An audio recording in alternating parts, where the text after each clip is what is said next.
تو، یعنی جلوہ گاہ اعلی حضرت ہے تو، بالیقین مرکز اہل سنت ہے تو، بالیقین مرکز اہل سنت ہے تو، یہ تیری مرکزیت سلامت رہے، مسلک اعلی حضرت سلامت رہے۔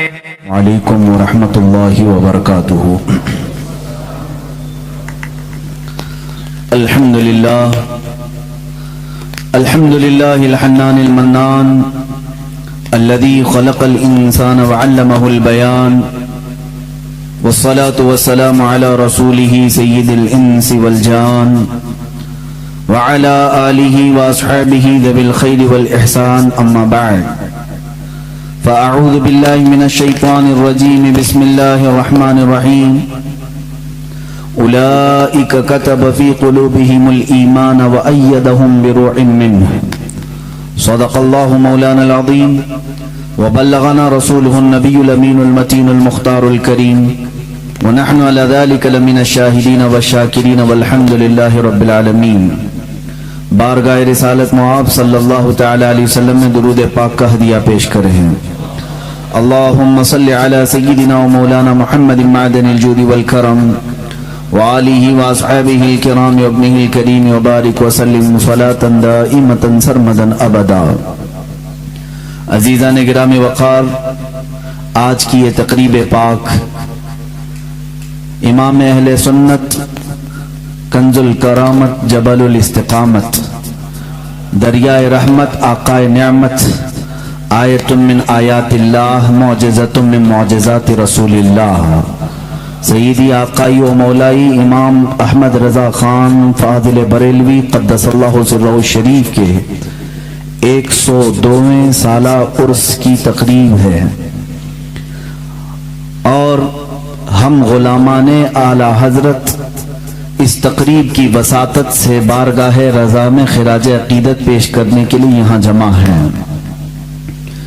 میں اپنی گفتگو اس بات سے شروع کروں گا، احمد رضا کا تازہ گلستان ہے آج بھی، خورشید علم ان کا درخشاں ہے آج بھی، کس طرح اتنے علم کے دریا بہا دیے، اہل ہنر کی عقل حیراں ہے آج بھی، سب ان سے جلنے والوں کے گل ہو گئے چراغ، احمد رضا کی شمع فروزاں ہے آج بھی۔ عزیزان گرامی وقار، اس شمع کو فروزاں ہی رہنا ہے، اس لیے کہ اس کو نور ملا ہے مصطفیٰ کریم صلی اللہ علیہ وسلم سے۔ اللہ رب العزت جس شمع کو روشن کرے، صبح قیامت تک اسے کوئی بجھا نہیں سکتا۔ قرآن بھی کہتا ہے کفار و مشرکین اپنے منہ کے پھونکوں سے اللہ کے چراغ کو بجھانا چاہتے ہیں۔ اللہ کا چراغ اسلام ہے، قرآن عظیم ہے، ذات رسول کریم صلی اللہ تعالی علیہ وسلم ہے، اور یقیناً اللہ کے رسول صلی اللہ تعالی علیہ وسلم کے نائب علماء امت اسی چراغ کی روشنی کو پوری دنیا میں پھیلانے کے لیے آتے ہیں۔ لہٰذا جو امت مصطفیٰ کی خدمت کرتا ہے، رسول کریم صلی اللہ علیہ وسلم کی نیابت کا تاج اپنے سر پر سجا کر اللہ رب العزت کے فضل و عنایت سے دین متین کی سچی خدمت کرتا ہے، مولا صبح قیامت تک اس کے چراغ کو بجھنے نہیں دیتا۔ اعلیٰ حضرت فاضل بریلوی رضی اللہ تعالیٰ عنہ کے نام پاک سے چڑھنے والے، کڑنے والے پہلے بھی تھے، آج بھی ہیں، لیکن اللہ تبارک و تعالیٰ نے ان کے چرچے کو اور ان کی مدح کو اور ان کی تعریف کو کبھی کم نہ ہونے دیا۔ آج بھی ایک زمانہ بلکہ میجورٹی اس بات کی قائل ہے کہ وہ عاشق رسول تھا، فنا پر رسول تھا، بلکہ رسول اللہ صلی اللہ تعالی علیہ وسلم کے معجزوں میں سے ایک معجزہ تھا۔ معجزہ کسے کہتے ہیں؟